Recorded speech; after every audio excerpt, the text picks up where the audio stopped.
लेकिन कर्नाटक में विवाद सिर्फ यही नहीं थमा है। कर्नाटक के मुख्यमंत्री कुमारस्वामी ने कांग्रेस को चेतावनी दी है। उन्होंने कहा है कि कांग्रेस आलाकमान को अपने विधायकों को संभालना चाहिए। कुमारस्वामी ने दावा किया है कि कर्नाटक में कांग्रेस के विधायक हद पार कर रहे हैं। उन्होंने चेतावनी देते हुए कहा कि कांग्रेस आलाकमान अगर ऐसा नहीं करे, अपने विधायकों पर काबू ना करे, तो वो पद छोड़ भी सकते हैं।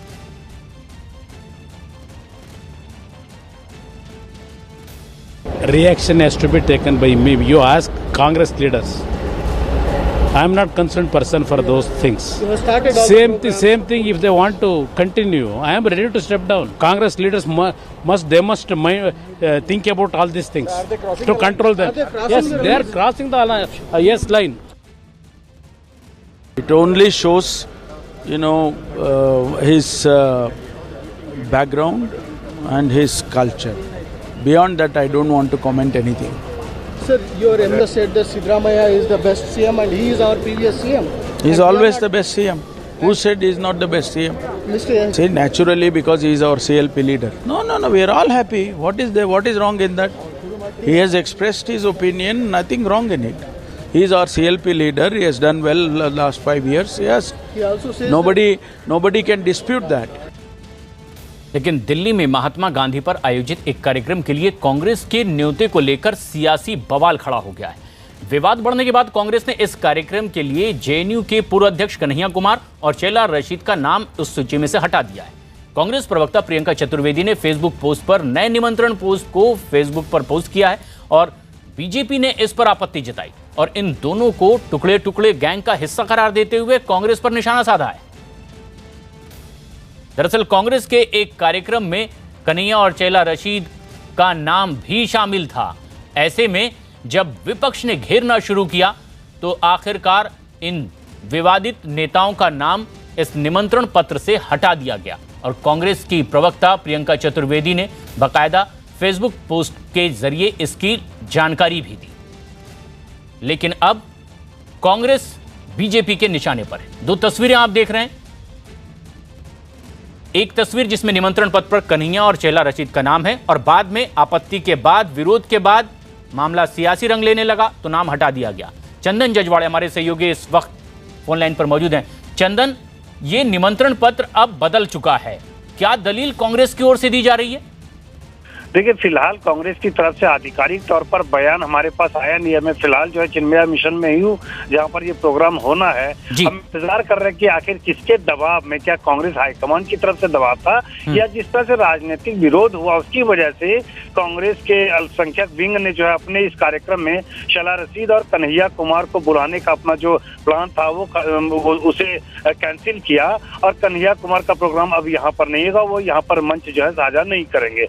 लेकिन बड़ा विवाद जरूर हुआ इस बात को लेकर के, क्योंकि कन्हैया को लेकर के फरवरी 2016 से विवाद है देशद्रोह के नारे को लेकर के। फिलहाल ये मैटर कोर्ट में, और जब तक कोर्ट से जो है कन्हैया बरी नहीं हो जाते तब तक निश्चित तौर पर ये विवाद बना रहेगा और कांग्रेस इसमें फूक फूक कर ही कदम रखेगी। शुक्रिया चंदन। लेकिन वहीं पटना में 3 फरवरी को होने वाली राहुल गांधी की रैली को लेकर लगाए गए पोस्टर पर अब विवाद खड़ा हो गया है। रैली के लिए लगाए गए पोस्टर में राहुल और सोनिया के साथ मोकामा के विधायक अनंत सिंह की भी तस्वीर दिखाई दी है, जिसके बाद कांग्रेस ने साफ किया कि रैली के दौरान मंच पर अनंत सिंह को जगह नहीं मिलेगी। हालांकि अनंत सिंह का कहना है कि उन्हें कांग्रेस से टिकट मिलेगा तो वो जरूर लड़ेंगे। तो 3 फरवरी को मेरा मानना है कि अपने आप में एक बड़ी रैली होगी और कांग्रेस एक बड़ी राजनीतिक ताकत के द्वारा अपने आप को स्थापित करेगी राज्य की राजनीति में। तो कांग्रेस पार्टी का यह स्पष्ट रूप से मानना है कि रैली और जो आम सभा होती है उसमें आप देखेंगे कि कई ऐसे लोग भी पार्टिसिपेट करते हैं जो आपके पार्टी से सीधे तौर पे जुड़े नहीं होते हैं।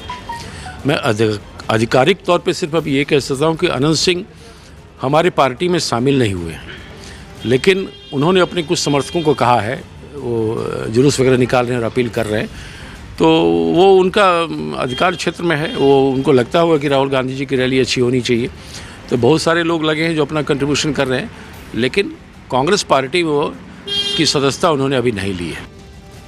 3 फरवरी को पटना के गांधी मैदान में राहुल गांधी की होने वाली रैली के लिए लगातार रोड शो भी कर रहे हैं। ये बताइए, कल रोड शो में निकले थे, लोगों से क्या अपील कर रहे हैं आप? लोग को जानकारी दे रहे थे कि 3 के गांधी मैदान चलिए।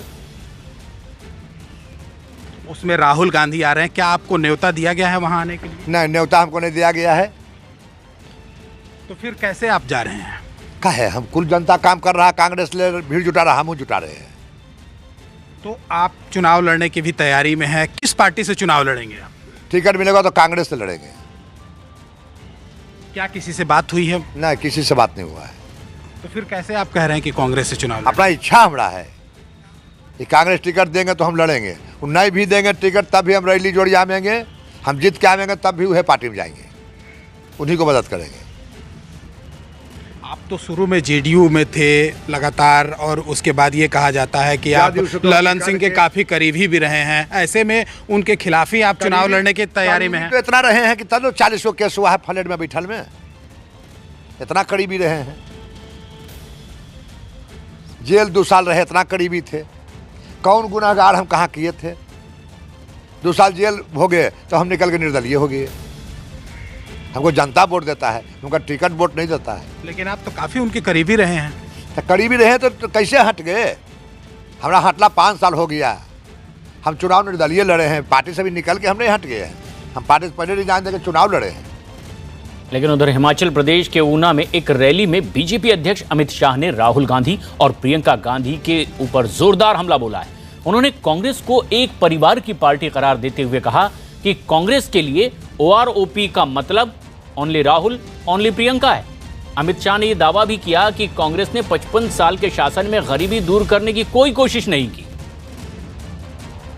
मोदी जी ने 1 रैंक 1 पेंशन दिया सेना के जवानों को, सेना के निवृत्त जवानों को, शहीद की विधवा को, और इन्होंने दिया only Rahul, only Priyanka, 1 rank 1 pension, और कोई नहीं। Only Rahul, only Priyanka Vadra, 1 rank 1 pension. एक नई किस्म का 1 रैंक 1 पेंशन दिया, और ये दोनों पार्टियों के बीच का एक अंतर समझाता है। हमारा 1 रैंक 1 पेंशन सेना के जवानों के परिवार के कल्याण के लिए है, उनका पेंशन 1 रैंक 1 पेंशन, 1 रैंक 1 पे मित्रों किसके लिए है? गांधी और वाड्रा परिवार।